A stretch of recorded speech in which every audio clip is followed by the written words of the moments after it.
Kuwait is one of the world's wealthiest countries. Have you ever heard of the Al-Sabah Dynasty or the royal family of Kuwait? Most likely not. The Kuwait royal family is the second richest royal family after Saudi Arabia, but the secretive family spends millions of dollars in jewelry, cars, and palaces without ever attracting media attention. But how much money does the royal family spend, and how much money is the royal family worth? Not to worry, we've got you covered.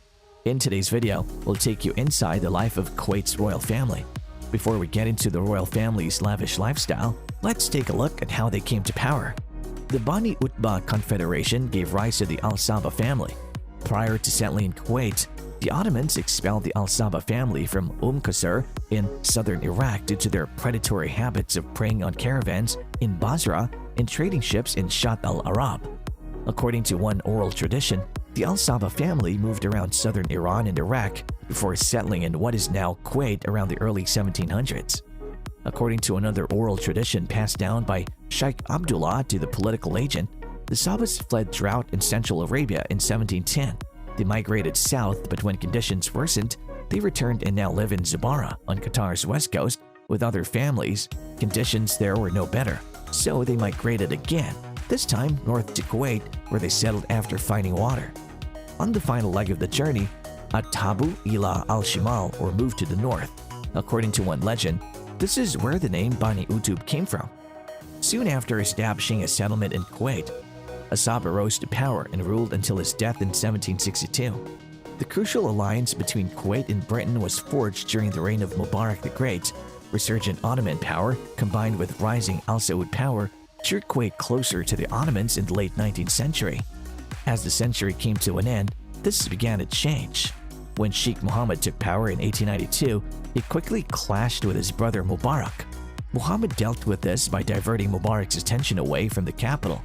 In 1896, he rode to Kuwait with his sons Jabir and Salim and some supporters secretly entering Muhammad's house. He assassinated Muhammad and his brother Jara there. Mubarak announced in the morning that his brothers had died and that he would rule in their place. During the Gulf War, the exiled government was run from a hotel in Taif, Saudi Arabia by the Emir of Kuwait, Sheikh Haber Al-Ahmad Al-Sabah. Sheikh Haber established his government in Taif so that its ministers could communicate with the people who remained in Kuwait.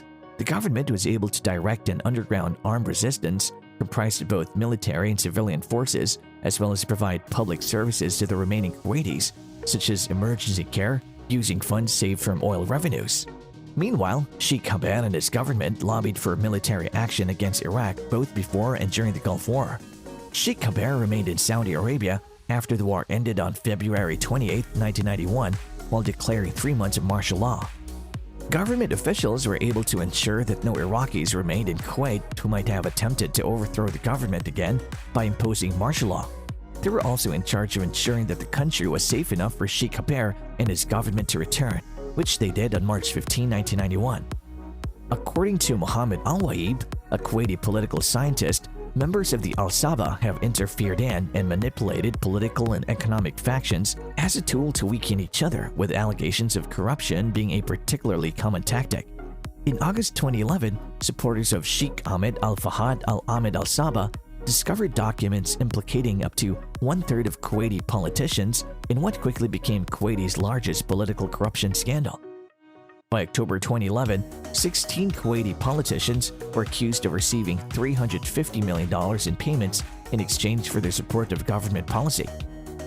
In December 2013, Sheikh Ahmad Al-Alai's Fahad's claimed to have tapes purportedly showing Sheikh Nasser Al-Muhammad Al-Sabah and Hassem Al-Qarafi discussing plans to destabilize the Kuwaiti government. Sheikh Ahmad Al-Fahad described his claims on the local channel Al-Watan TV. The Kuwaiti government imposed a total media blackout in April 2014, prohibiting any reporting or discussion of the issue.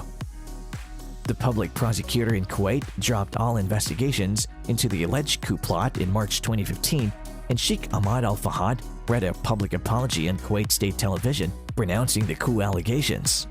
Since then, numerous associates of this have been targeted and detained by Kuwaiti authorities on various charges, most notably members of the alleged Pintas group, which circulated the fake coup video. Sheikh Ahmad Al-Fahad was convicted in December 2015 of disrespect to the public prosecutor and attributing a remark to the country's ruler without special permission from the emir's court, receiving a suspended 6-month prison sentence and a 1,000 Kuwaiti dinar fine.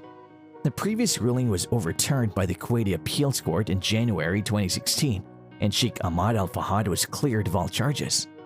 Sheikh Ahmad Al-Fahad and 4 other defendants were charged with forgery in connection with their fake coup video in Switzerland in November 2018. Sheikh Ahmad Al-Fahad resigned from his position at the International Olympic Committee shortly after, pending an ethics committee hearing into the allegations. Sheikh Ahmed appeared in court with 3 of the other 4 defendants in August 2021. Sheikh Ahmed, along with the 4 other defendants, was convicted of forgery in September 2021. He was denied any wrongdoing and intends to appeal. Former Deputy Prime Minister and Minister of Interior Sheikh Khaled Al-Jarrah Al-Sabah was removed from office in November 2019 after Defense Minister Sheikh Nasser Sabah Al-Ahmad Al-Sabah filed a complaint with the Kuwaiti Attorney General alleging embezzlement of 240 million Kuwaiti dinars, or $794.5 million of Kuwait government funds during Khaled's tenure as defense minister. The U.S. Department of Justice filed an asset forfeiture claim against the Mountain Beverly Hills, another real estate in the U.S. in July 2020, alleging that a group of 3 Kuwaiti officials, including Sheikh Khaled Al-Jarrah, opened unauthorized accounts in the name of the country's military attaché office in London, known as the Army Fund. They allegedly funded the accounts with more than $100 million in Kuwaiti government funds and used it for their own purposes. Khaled Al-Jarrah was arrested and imprisoned in March 2021 after the Kuwaiti Ministerial Court ordered his detention. A Kuwaiti court ordered the detention of former Prime Minister Sheikh Haber al-Mubarak al-Hamad al-Sabah on April 13, 2021 on corruption charges related to the Army Fund. He's the first former Kuwaiti Prime Minister to be imprisoned pending trial on graft charges. The alleged crimes occurred during Haber al-Tanur Sabah's as defense minister from 2001 to 2011. The royal family has a net worth of $360 billion. Purchasing extravagant palaces is one of the many vices for which the family uses their wealth. The Darner is one of the family's most valuable pieces of real estate. According to Architectural Digest, the Darner collection includes over 500 works of art by international and Middle Eastern artists. However, this is only one of the family's many homes. Their Marrakech home is another of the family's impressive palaces. The 17,000 square meter property is undeniably grand, with sweeping views of the Atlas Mountains and surrounded by lush olive groves. The aura, however, is personal upon entry. The colors are earth tones and the furniture is luxurious but functional. Many of its original features, such as antique doors, remain. Several tables are adorned with framed family photographs, including one of Sheikh Ahmad Al-Haber Al-Sabah, Kuwaiti's 10th ruler and the Sheikha's maternal grandfather, above the fireplace. It provides subtle hints about the house's notable residents. The stylish Sheikh Al-Sabah decorated the house. Aside from that, the royal family owns a villa in Morocco. According to Vogue, the villa was purchased due to Sheikh Al-Sabah's mental health and for her beauty business. The Bayan Palace, however, is the most well-known of their residences. A full-size tennis court, a large cinema, a beautiful garden, a full staff of butlers and maids, and a multi-million-dollar collection of paintings and jewels are all part of the Bayan Palace. The palace is frequently in the news for being the site of a stunning conference center. Luxury vehicles are another big-ticket item that the family enjoys spending money on. Kuwait's historical vintage and classical cars museum houses the family's largest collection of cars. The museum houses a collection of luxury vehicles worth millions of dollars, all of which were previously owned by Kuwaiti royalty. The family's most notable sports car is a custom Porsche 911 Turbo S. The exterior is vanilla gold with an orange and yellow two-tone leather interior, wooden door trims, and a slew of other Porsche exclusive features. Cars aren't the only vehicles that the family uses on a regular basis. President Trump once joked that he was envious of the royal family's massive private plane. The plane is said to be about 100 feet longer than Trump's. With that, we come to the end of today's video. Thanks for watching. If you enjoyed this video, be sure to leave a like down below and don't forget to subscribe to the channel so you don't miss any future videos. See you in the next one.